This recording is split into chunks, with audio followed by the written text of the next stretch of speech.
तत्सवितुर्वरेण्यं भृगो देवस्य धीमहि धियो यो नः प्रचोदयात् ॐ शान्ति शान्ति शान्तिः. Sai Ram, brothers and sisters. Now I am give you another very important video on Sathya Sai Baba's Sai Gita. Please watch this and spread to many people. Free yourself from all bondage. If an individual is bound by a golden chain, will he be happy in that situation? No. Bondage remains bondage, be it from a chain made of gold or one made of copper or iron. So even a pure, calm nature causes bondage, and in the end, you have to get rid of this also. You must free yourself from all bondage, but until you reach divinity, you need the pure, calm, harmonious quality. Once you merge in the Lord, there are no more distinguishing qualities of any kind. In that state, the question of the three qualities does not arise at all. When you have offered up everything and become one with the Lord, you rise above these attributes and become totally free of all change. The Gita has taught that in order to control the mind, constant practice and renunciation are essential.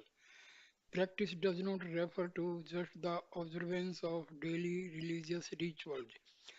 Practice means using the body, using the tongue, and using the mind in such a way that you do not develop attachment.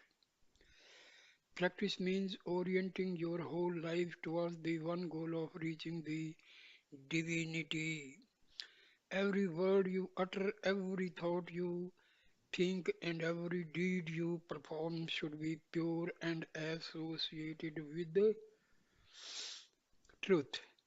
This is the essence of all austerities. Truth and purity are the real instruments for success on the spiritual path. My wish is that you develop these noble qualities and thereby sanctify your life. Time wasted is life wasted. The Lord declared in the Gita, whoever remembers me is very dear to me. Therefore, remember the Lord always, offer Him your mind and your will. Surrender everything to Him and you will quickly reach Him. Embodiments of love. In the Gita, the Lord taught that joy and sorrow, cold and heat, profit and loss, criticism and praise must be faced with an equal mind. This equanimity of mind is one of the most important attributes of a true devotee. There are many other attributes of a true devotee, but these are all contained into principal qualities. Discipline and renunciation. Discipline refers to the three types of penance: bodily penance, mental penance, and vocal penance. Renunciation refers to understanding the defects in objects and living a life which does not get attached to these things. In other words, living as a witness. If you can incorporate these two important qualities, discipline and renunciation, in your daily life, then there will be no need for any other spiritual practice. Start your spiritual practice when you are young. If you want to develop these two qualities, you have to start in your childhood and use this early period of your life in a sacred and ennobling way. In the world today, many people undertake spiritual practice only when they reach old age, after they have thoroughly enjoyed the objects of luxury and have become disgusted and exhausted by worldly pleasures. They consider embarking on the spiritual path, having spent their lives concentrating on sense objects. on family life, on children, on wealth, on properties, on name and fame. They become disillusioned in old age. They realize that there is nothing true in these things and that peace of mind and lasting joy cannot come from the phenomenal world and from worldly pursuits. After they come into the evening of their lives and are haunted by the emptiness of their experiences, they begin to do spiritual exercises. But in old age, when you are suffering from all sorts of physical and mental weaknesses, it will be very difficult to practice and live a rigorous spiritual life. Even then, you should not be discouraged thinking that there is no possibility for spiritual advancement in old people. Opportunities for spiritual experiences are certainly available to them. Instead of not thinking of the Lord at all, it is far better to think of Him at least in old age. When it comes to thinking of the Lord, there are no restrictions whatsoever with respect to time, place, or age. That's why the divine teacher has declared in the Gita, at all times, in all places, think of me. But he has also declared that the best opportunity for practicing these spiritual exercises in a determined way is in your youth. When your physical strength, the strength of your sense organs, and your mental strength are there in abundance, that is the best time to undertake spiritual exercises.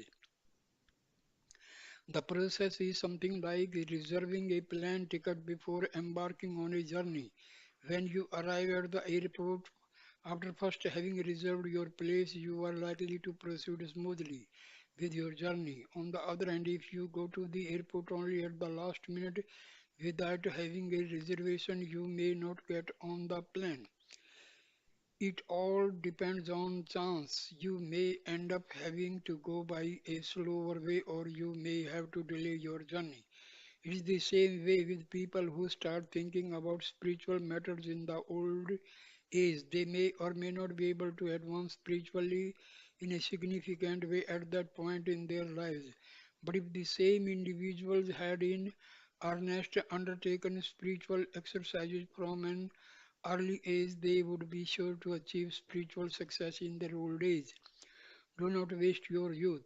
If you waste your time enjoying the pleasures of life during your youth, wasting the power of your body and your sense organs, then if you want to reach your goal of merging with the Lord in your old age, you may not get the chance. There is no meaning whatsoever in serving delicious food to the demons, and then when they have consumed everything worthwhile, offering the leftover to God. Do you think that will please God? No. After all, your powers and capacities have been dissipated by the demons of anger, greed, lust, and pride. You try to offer God what little is left, but that offering will not be accepted by Him. In this context, the Gita has emphasized that your youth is a very precious period which has to be used with great care to advance your spiritually. When you have had something for a long time and taken it for granted, you may not appreciate its real value. It is only after losing it that you truly appreciate it. As long as you have your eyes, you do not know the value and the preciousness of your eyes. You only realize the importance of vision when you lose your eyesight. In the same way, when you have good health and all your faculties are in their full glory, you do not understand their true value. After having lost your health and when your faculties have become impaired, then you repeat and lament that all your capacities and powers are gone. But lamenting at that point is useless.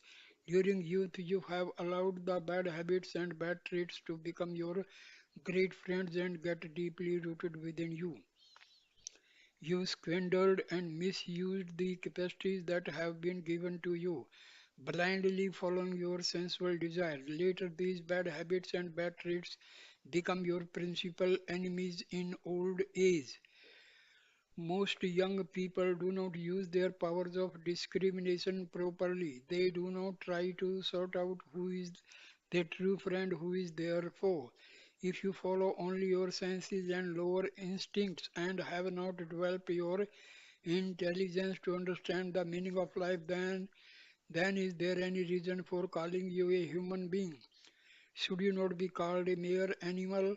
Once you understand the significance of human life and fill yourself with the noble qualities of a human being, your senses will no longer be able to confuse you.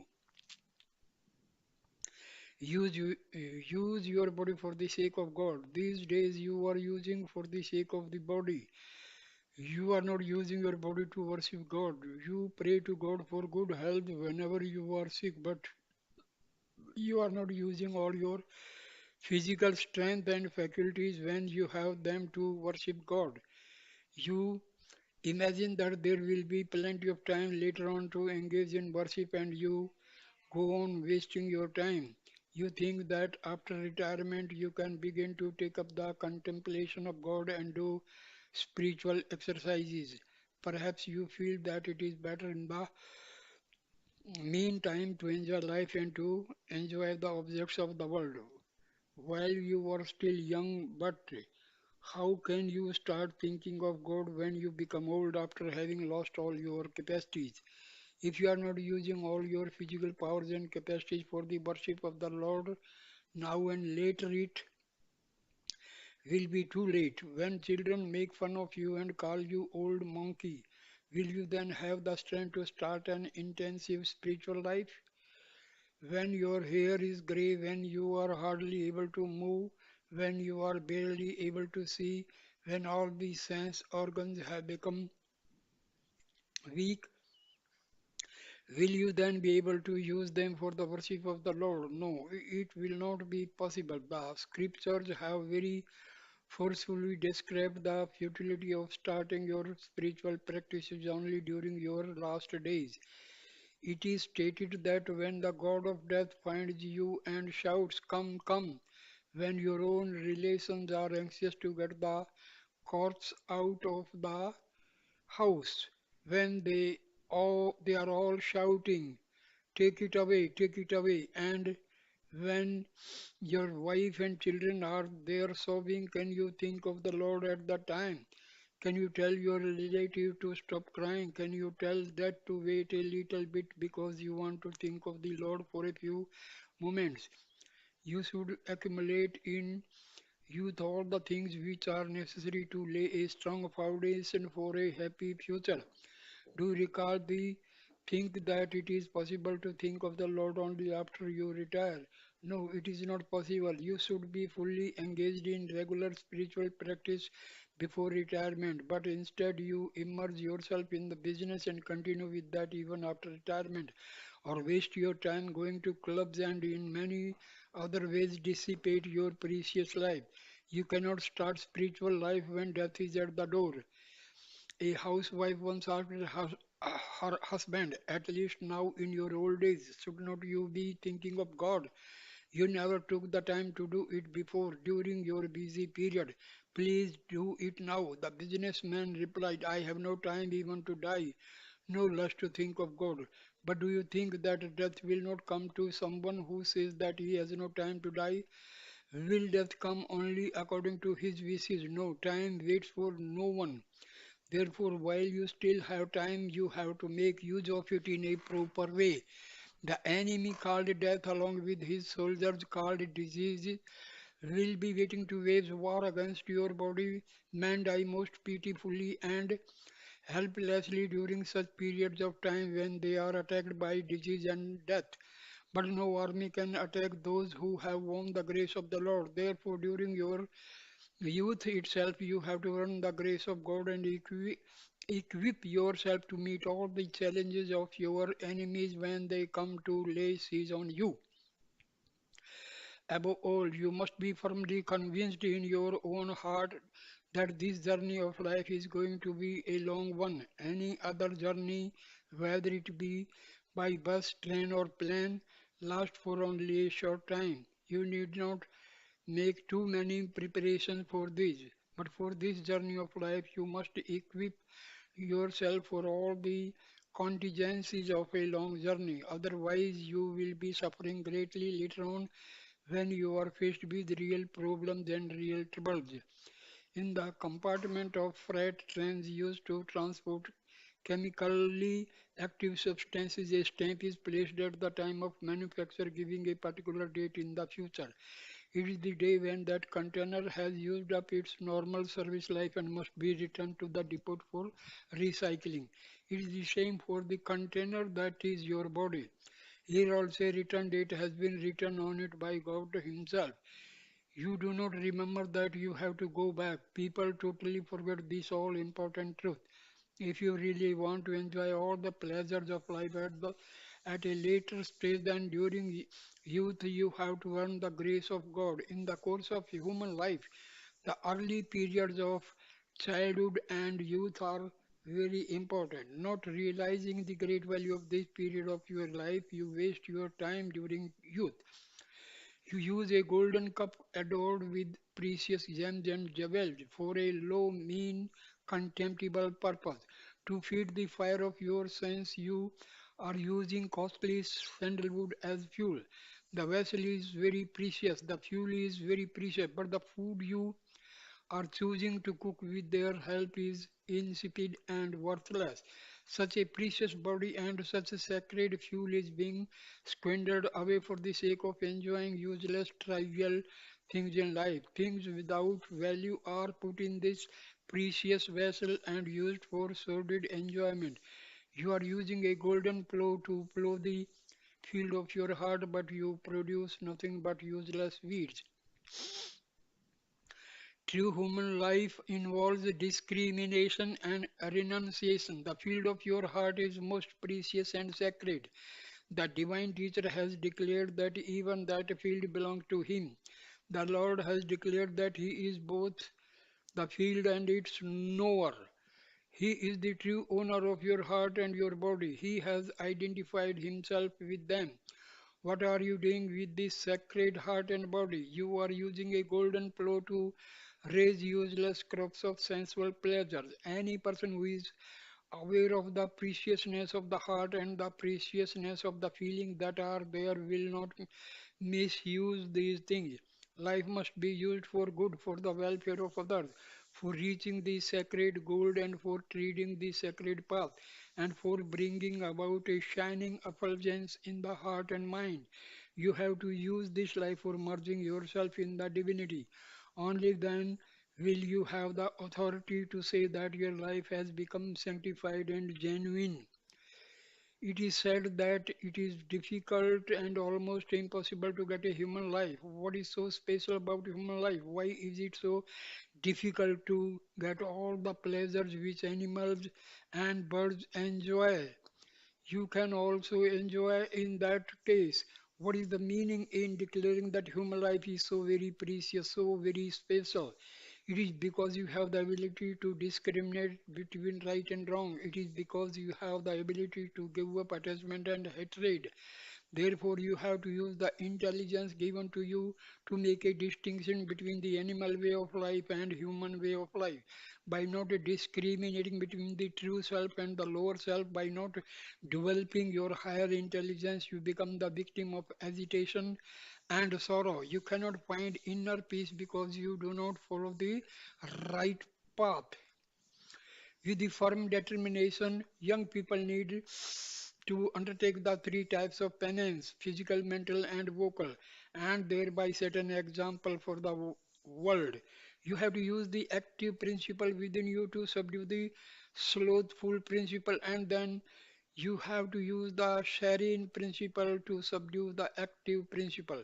It is impossible to be serene as long as your heart is filled with the slothful and active natures. When the head is empty, you can hope to fill it with some good ideas. But if your head is already full of all sorts of useless thoughts, how is it possible to fill up with anything sacred and great? You have filled your head with all sorts of unnecessary worldly stuff. You will have to first empty all that out. Only then Will you be able to fill your head with sacred feelings and sacred thoughts? Keep your concentration unwaveringly on God. Many of you are following a meaningless path and living a meaningless life. You cry when you are born and you cry when you die.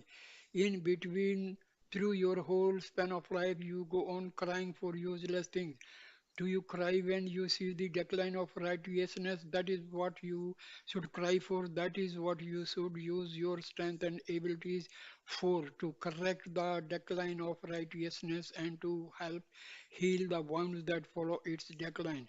What is right living? It is the constant remembrance and uninterrupted contemplation of the Lord. It is discharging your daily duties, thinking of the Lord.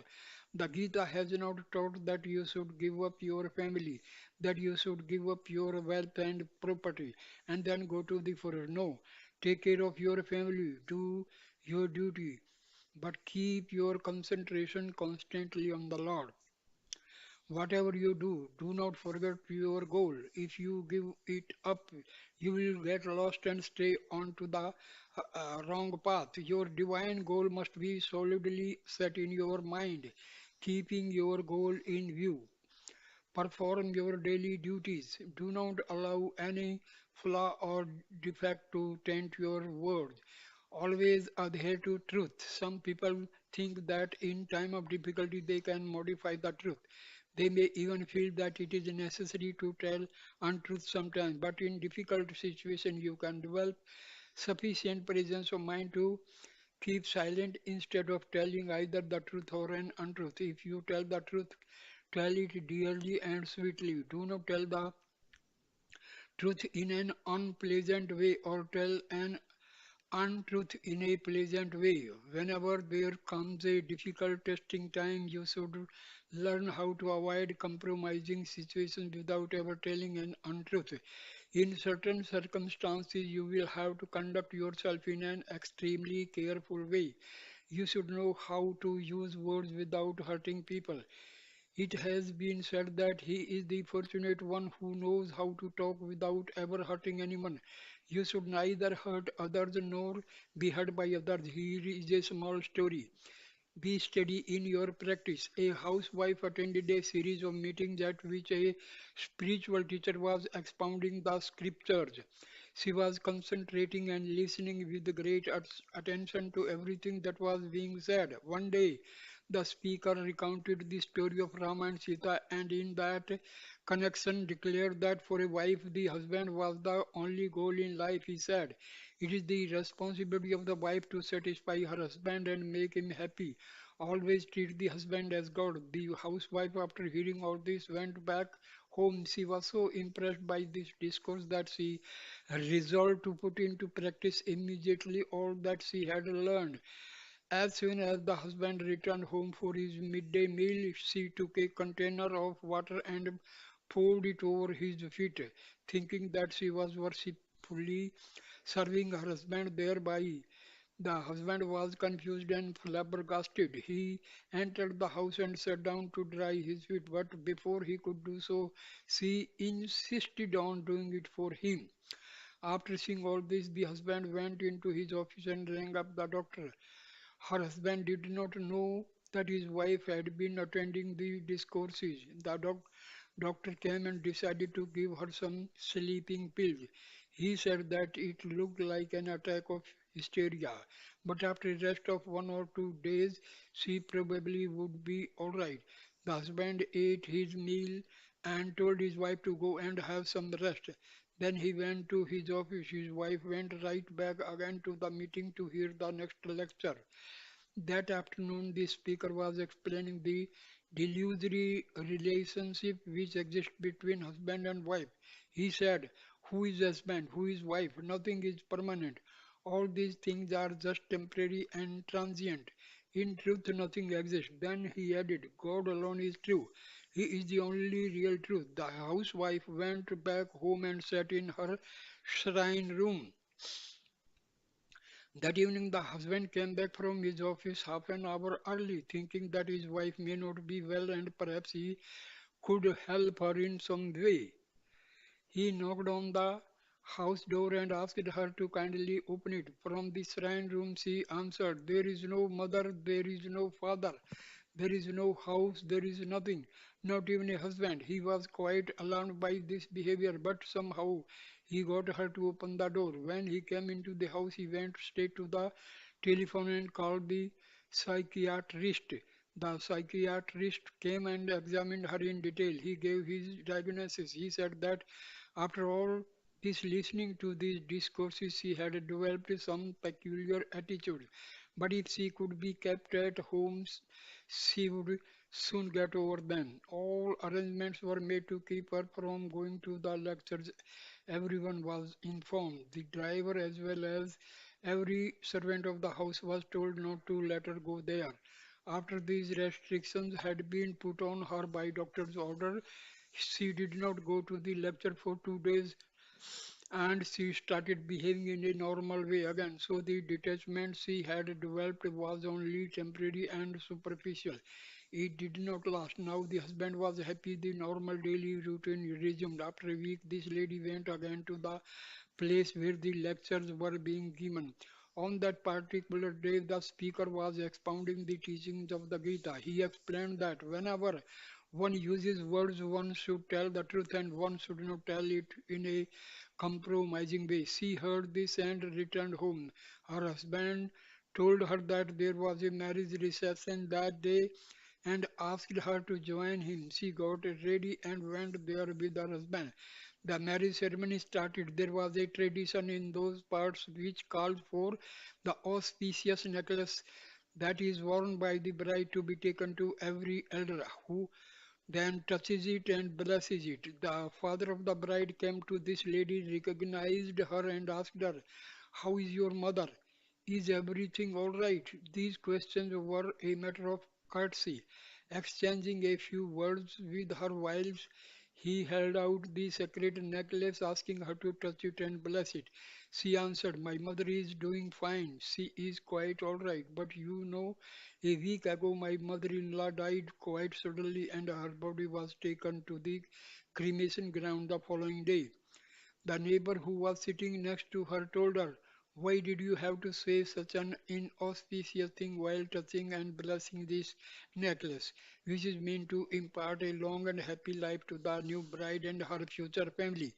The housewife replied, "Should I tell a lie just for the sake of this necklace? No, I will never tell a lie. It is a fact that my mother-in-law died last week and that the body was cremated the next day." One intelligent young lady sitting nearby told her, "Mother, certainly you should speak the truth, but you should also be aware of the circumstances and think through what is appropriate before you say anything. Tell the truth, but use di- discretion in your words. Whenever you hear a spiritual teaching on a particular day, you will go about implementing it with a great deal of fervor and conviction, but only on that very day. But this is not the correct way to pursue your spiritual studies. You should use your intellect to understand the context in which you find yourself before you use words in a given situation. Whenever you do a particular thing or say something, you should know that truth is the means for reaching your ultimate goal. The tongue should not be tainted by untruth. The body should not be tainted by violence. The mind should not be stand by bad thoughts and bad feelings.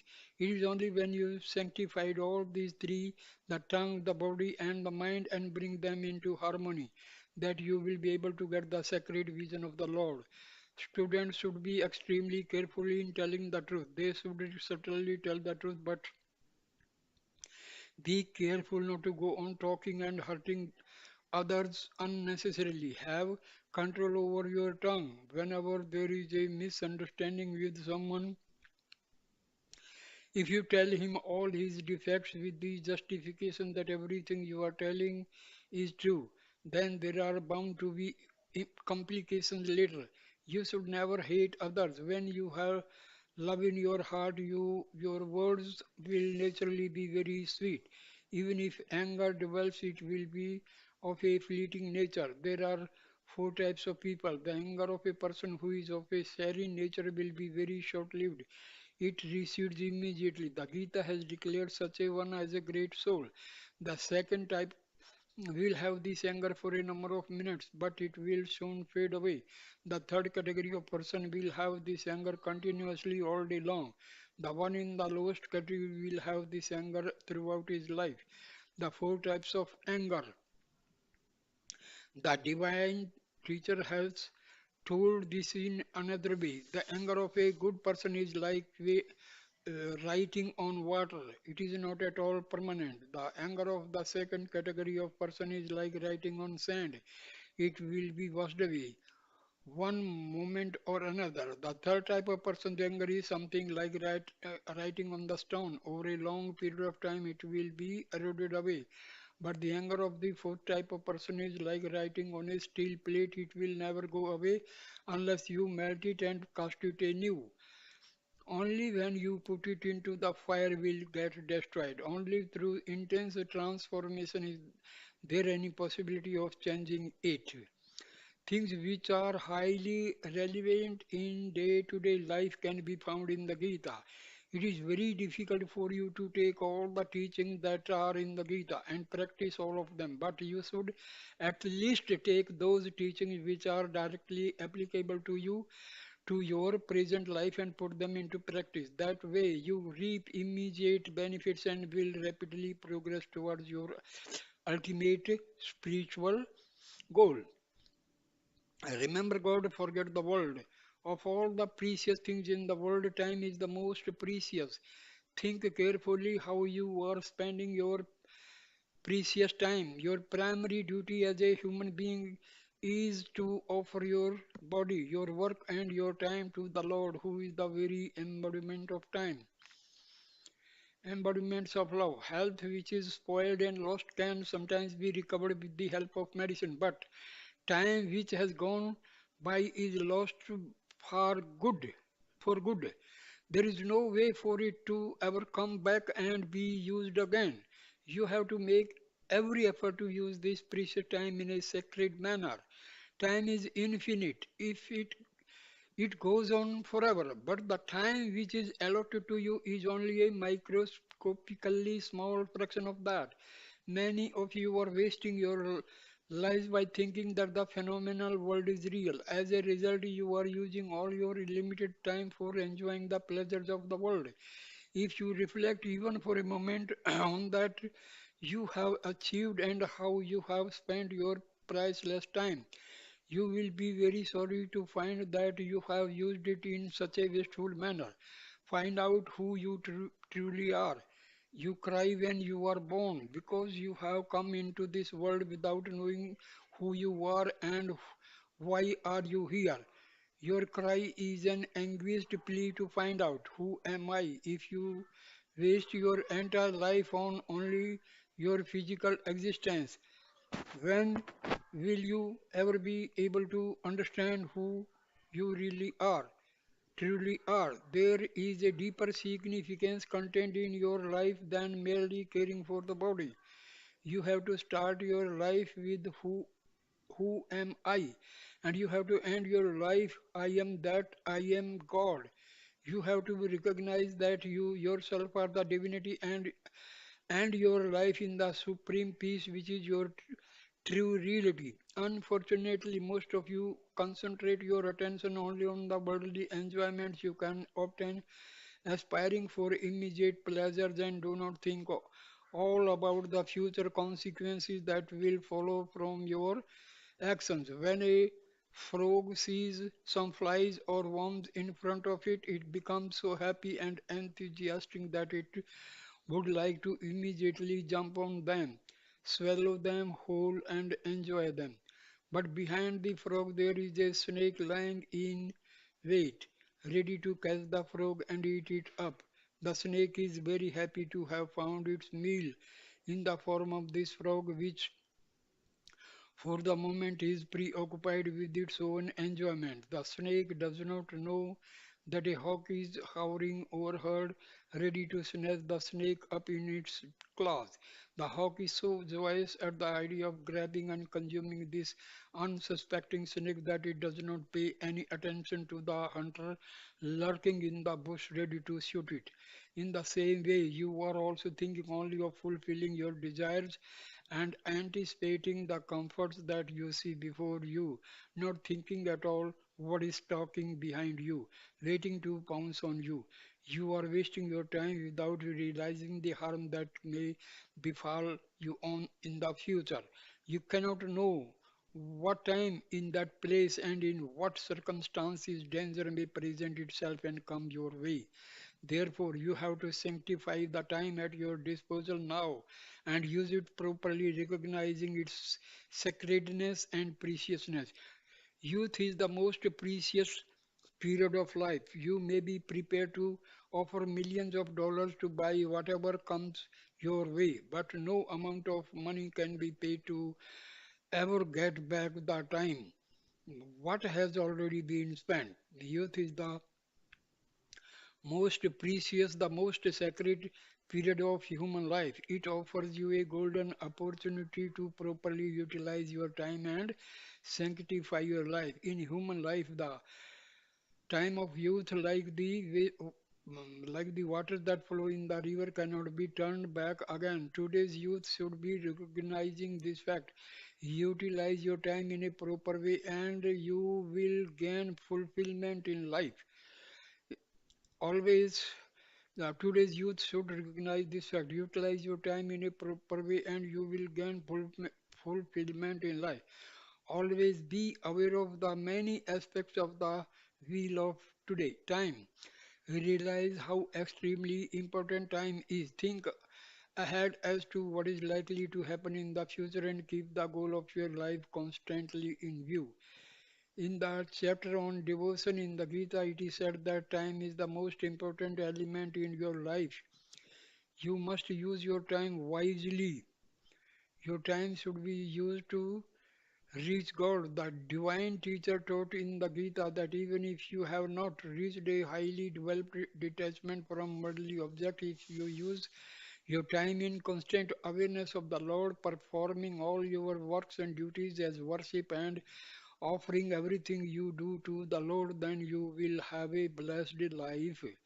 Krishna told Arjuna, do your duty, Arjuna. If you have to fight, then fight, but fight thinking of me. That way you will incur no sin. If you have offered everything to me and have me steadily in your heart, you will not suffer any of the consequences of your actions. You are not being asked to go to the forest and do penance or to give up all your relations. You need not give up your family, your house, and all your properties. Whatever you see, whatever you say, whatever you hear, whatever you think, whatever you do it as my work and offer it to me. Offer your mind and your intelligence fully to me. That is the proper way to sanctify your time. If you conduct your life in this way, you have my assurance you will be saved. Develop self confidence and a firm resolve. Unfortunately, today one does not find this capacity for renunciation, this firmness of purpose, this deep level of faith and commitment, this willingness to completely offer up mind and intellect to God. Most people today do not have a vision that is steeped in faith, but you should develop such a strong faith you cannot hope to know what kind of life you will be living in the future, or under what circumstances and in what place you will find yourself. No one knows these things but the Lord. If you offer everything to Him, He will protect you in all situations. Such a deep level of communication, renunciation requires strong self confidence and a clear of vision. Whatever work you do, you must have a great determination and a firm resolve. Without this, you cannot achieve even the smallest thing. A small bird laid its eggs on the shore of the ocean. It wanted to have a comfortable life. A number of times the waves came and washed the eggs away into the ocean. The bird became discouraged and also a little desperate. For every time it laid its eggs, the ocean washed them away. In time it became very angry with the ocean. Now you might think, what can such a small bird do to the huge ocean? But it entertained no such doubts. It did not think of it itself as just a little bird unable to do anything against the vast ocean. No. On the contrary, this small bird took a firm resolve and decided to it was going to empty all the waters of the mighty ocean. That was its vow to which it struck with a great determination. Night and day it stood at the edge of the ocean, dipped its head into the sea, took a little water into its beak, flew to the other side of nearby hill, released the water from its beak, and thus drop by drop resolved to empty out the whole ocean. It believed that ultimately it would manage in this way to conquer the ocean itself. When it realized that it would not get very far on its own, it sought the help of Garuda, the eagle, which is Lord Vishnu's vehicle and which is endowed with divine power. With the help of Garuda, it was able to earn the grace of Lord Vishnu. Now the ocean became very frightened and humbly apologized to the little bird. The ocean assured the little bird that its eggs would never again be destroyed by its waves and that it would be most welcome to nest on its shores without disturbance. How small was this little bird and how vast was the ocean. You also think of yourself as so small, but you should never get desperate and lose hope. You should not get dispirited thinking that you are so insignificant, whereas God is infinite and all powerful. You might wonder, why would God bother to pay any attention to me? What could I possibly offer him which he would be happy to accept when the entire cosmos is already his? If even angels and divine beings cannot see him, how can I ever hope to behold his form? But such self demeaning and belittling thoughts will not get you very far. As long as you think this way, you will not be able to gain the grace of the Lord and be fit to serve him. Give no room for such displays of weakness. You have to establish the Lord in your heart and say to him, Beloved Lord, I know you are residing in all the universe, but you are also here in my heart. With all my power, I will keep you here firmly established within me. You are, it is true, the biggest of the big, but you are also the smallest of the small. In that small form, you are ever residing in my heart. If you have such a firm faith in yourself and a firm resolve to establish the Lord unalterably in your heart, then you will surely attain him and thereby gain all the strength of Lord. Birth is sorrowful, life is sorrowful, and death is sorrowful. Gautama Buddha, with a firm resolve and a lot of penance, was able to achieve the state of enlightenment. One day, after coming to know that Buddha was begging for alms, his father sent this message to Buddha: "O my child, your grandfather was a king, your father is a king, and you are also a king. I have heard that you are a king coming from such a noble lineage, have been begging for your food. There is no dearth of property or wealth in this kingdom. There is no shortage of any luxury.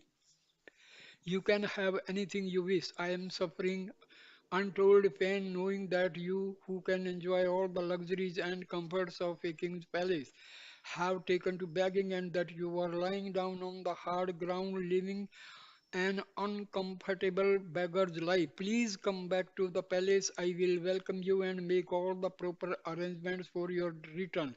The kingdom itself will be yours." Buddha, who heard all these things with the total detachment, replied to the person who brought the message, Please tell the king, yes, my grandfather was a king, my father is a king, I too was a king, but now I have renounced this world and I believe that my real parents are renunciates and that my true ancestors are also renunciates. If you want me to come back, you must first answer these questions. Do you have the power to save me from death? Can you keep disease away from me and guarantee to keep me in sound health? Do you have the capacity to prevent old age and senility from descending on me? Do you have the power to free me from all these evils? If you can give me the correct answer to these questions, then I will immediately come back to the palace. Buddha saw that birth was sorrowful, that life was sorrowful and the end was also sorrowful. He replied to his father in the correct way. After having seen all the sorrows of life and after having watched so many people suffering, he could not continue to wallow in ignorance and illusion. That would have been sheer folly. Buddha life can serve as an important lesson to you.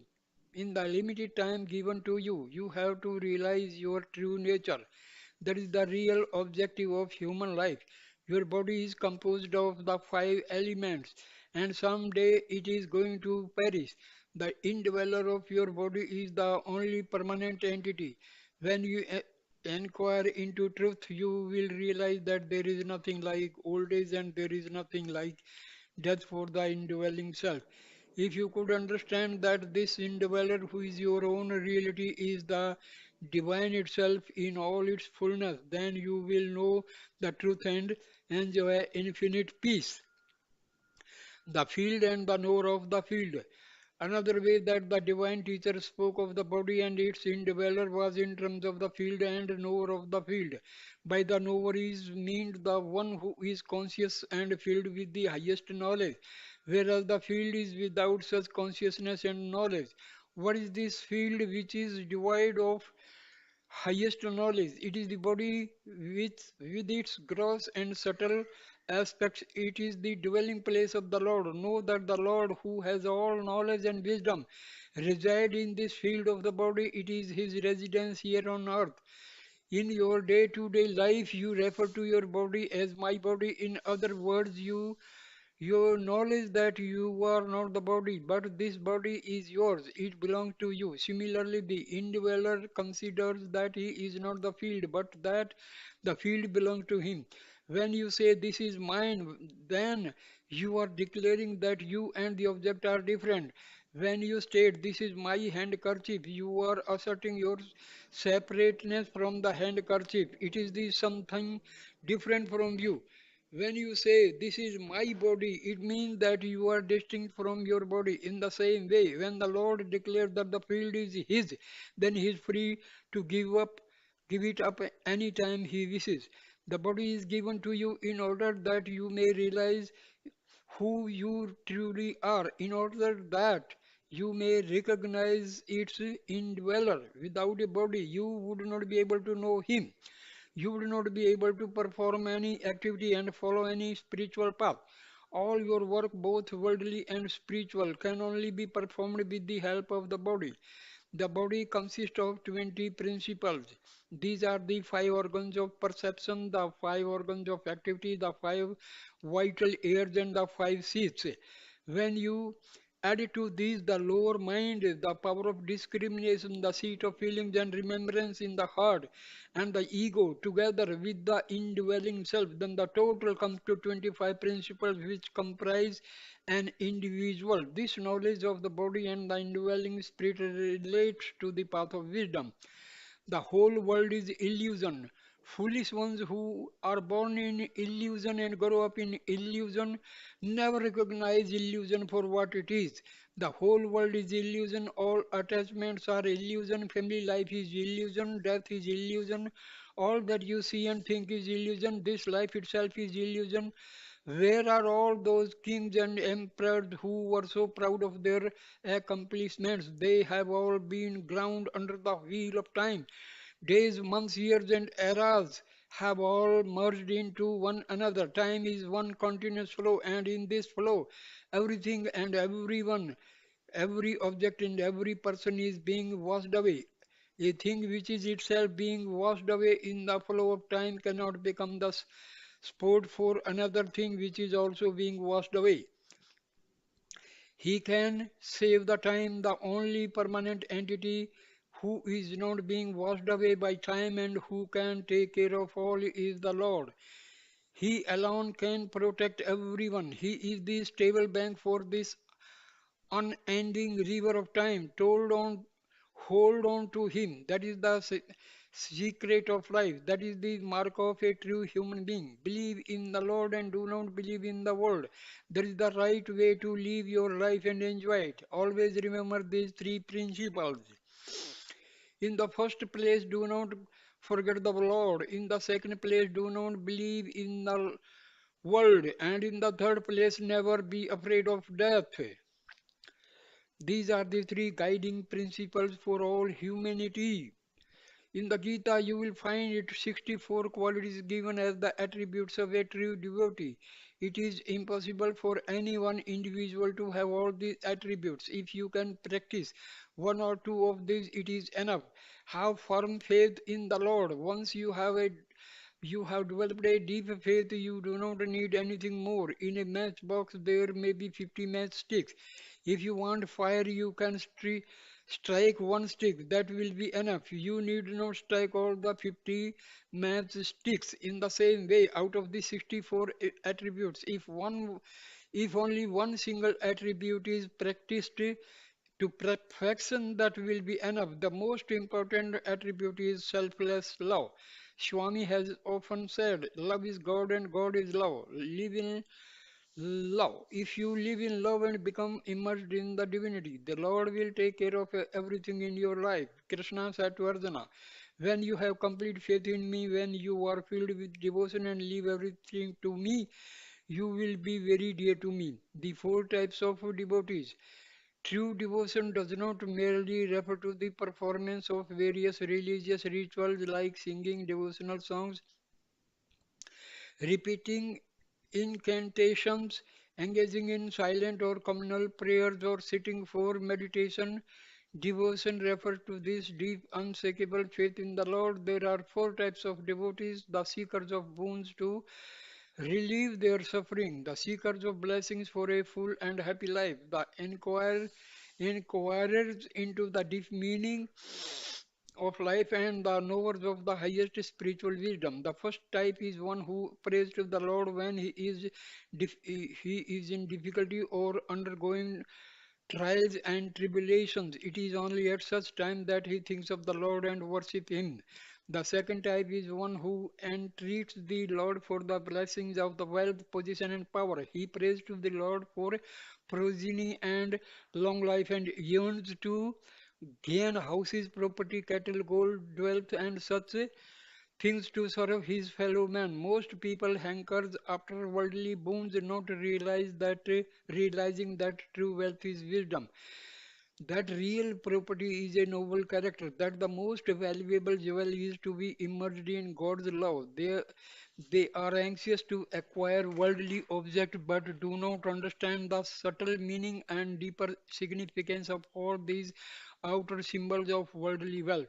The third type of devotee is never ever engaged in inquiry into truth. He constantly seeks to know where is God, who is God, how can I reach God, what is my relationship to God, who am I? When you enter this stage, you become engaged in all these inquiries in order to gain spiritual knowledge.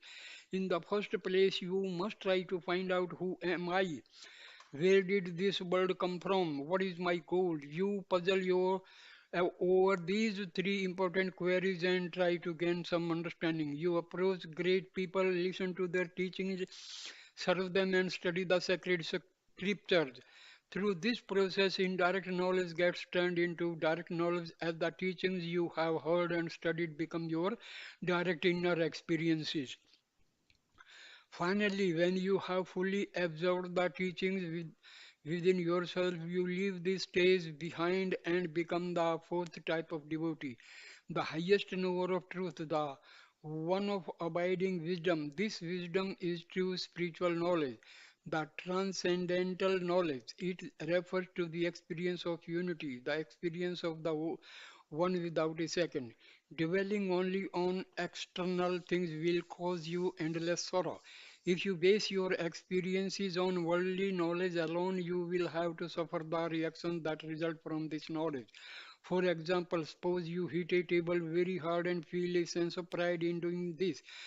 You can boast that you have given it a good smack and that you surely must have hurt it with your blow. But immediately afterwards, to your dismay, you discover that the object has hit you back with the same intensity and you end up being equally hurt by it.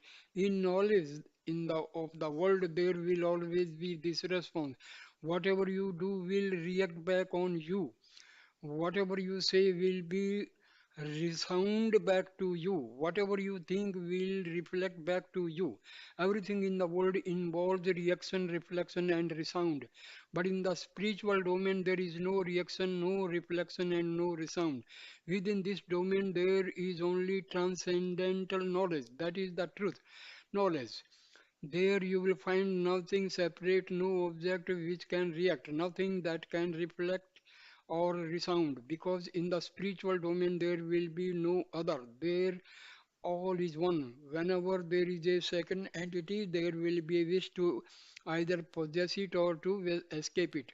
Or other words, there will arise a feeling of desire or a feeling of fear. But when you are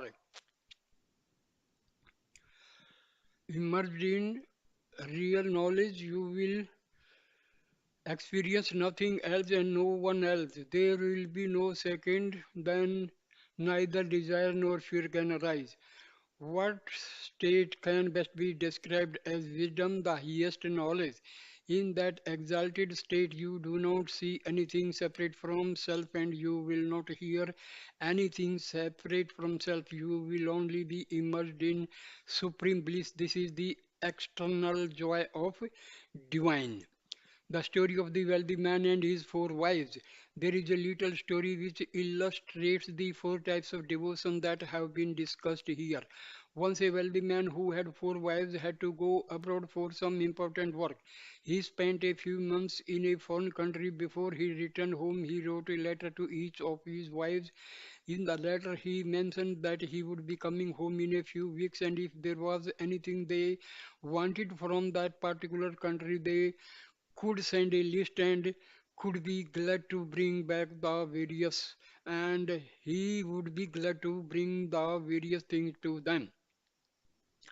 His first wife was an unhappy lady. She was suffering from many ailments. She sent the husband a list of medicines, explaining that her health was not good and that she would like to have a number of foreign medicines which would help her feel better. His second wife had a great many desires. She wrote, "Dear husband, please bring me some fine jewels, some silk saris, and all the latest fashionable articles that are available there." He received her letter and arranged to procure those items for her. The third wife had a strong spiritual inclination. She wrote to the husband asking for any good books that were available in that country. Books which deal with the lives of great saints, depicting their life experiences. She was always looking for a good spiritual book that would inspire her in her own spiritual aspirations. And so she asked her husband to see if he could find such books and bring them back for her. His fourth and favorite wife wrote, "Dearest one, I do not need anything for myself. I'll be very happy when I know that you have come back home safe and sound." When he returned home, he brought with him whatever they had asked for. The first wife got the latest medicines and tonics from abroad. The second wife got beautiful jewels and exquisitely textured silk saris. To the third wife, the husband brought the finest copies of the scriptures and other holy books. And then he went to stay with the fourth wife who had written, "Please come home safely. I want nothing else." She only wanted him. The other three wives became jealous of the favorite one since the husband had gone to stay with her. They sent messages asking, after such a long time without seeing us, you have not even once come to our house to visit us. What is the reason for this? The husband replied, I have given each of you exactly what you asked for. One of you asked for medicine, I brought them. One of you asked for the latest jewels, I brought them. One of you asked for sacred books, I brought them. One of you wanted only me, so now she has me. God answers everyone's request. This husband is the Lord Himself, and the four wives are the four types of devotees. The Lord will give you exactly what you ask for. If you ask only for Him, then He will come and reside in your heart. God is the wishful, fulfilling tree, the tree that bears every conceivable kind of truth. He will answer everyone's request. He is omniscient. He is everywhere. He knows what you want and He will give it to you. In fact, this whole world is really a wish fulfilling tree. The Lord uses the world to satisfy your desires and take care of all your wants. There are very few people who understand this. He is another small story to illustrate this. There was a traveler who had been walking for a long time in the hot sun. Finally, he found a nice big tree and stopped there to take rest. He was very tired after his long walk in the heat, and now the shade of the tree was giving him great comfort. While sitting under the tree, he got thirsty and said to himself, how nice it would be if I could have a glass of cold water. Seemingly out of nowhere, a tumbler of fresh water appeared. He was sitting beneath a wish-fulfilling tree and did not know it. After drinking the water, a second thought came to his mind.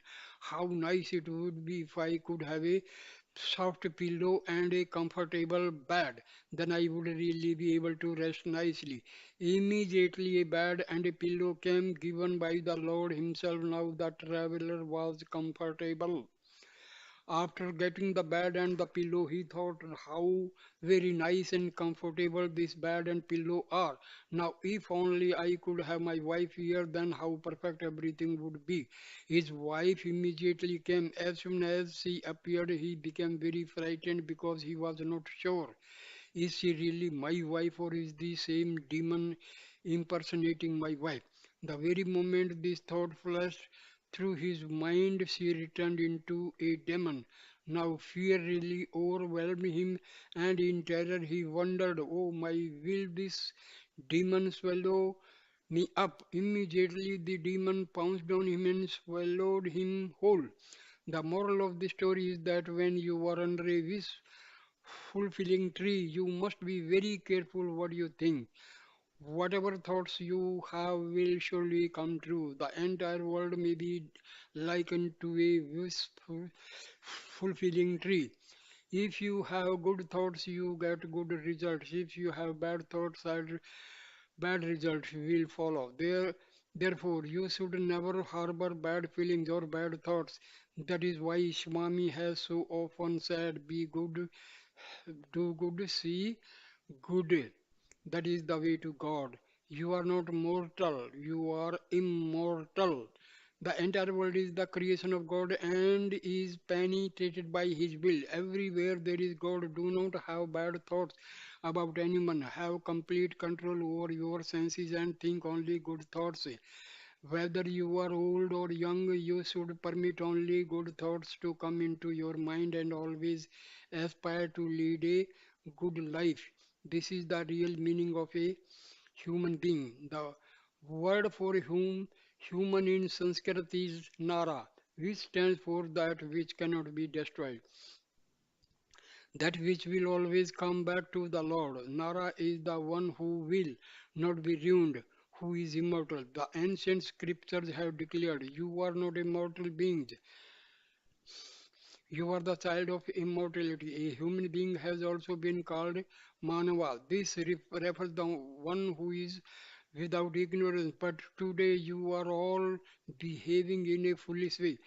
By your thoughts, words, and actions, you are not giving the proper value to the word human. It has been said that death is sweeter than the blindness of ignorance.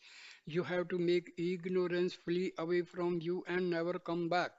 If you want to drive away darkness, you must bring in the light. Where there is light, there can be no darkness. If you want to be free yourself from ignorance, you must acquire wisdom. When you have wisdom, ignorance can have no foothold on you and will be swept away. To gain wisdom, you must earn God's grace. A great poet sang, O Lord, if I have your grace, what is there to fear? What can I destiny? What can destiny ever do to me? Your life should not be ruled by lust, anger, greed, infatuation, pride, or jealousy. These are your enemies. They may be conquered and subdued. They are the darkness, the product of ignorance. Your life must be ruled by light and by wisdom. Your life must be based entirely on the grace of God. From this moment on, aspire for God's grace and gain wisdom. To earn God's grace, think of God everywhere, at all times, and in all circumstances. In this age of darkness, there is no greater spiritual practice than this. Engage yourself in the constant repetition of the sacred name of the Lord and keep Him permanently established in your heart of hearts. Thereby you will bless your life and set a sterling example for the rest of world. Thank you dear for watching this video. Please like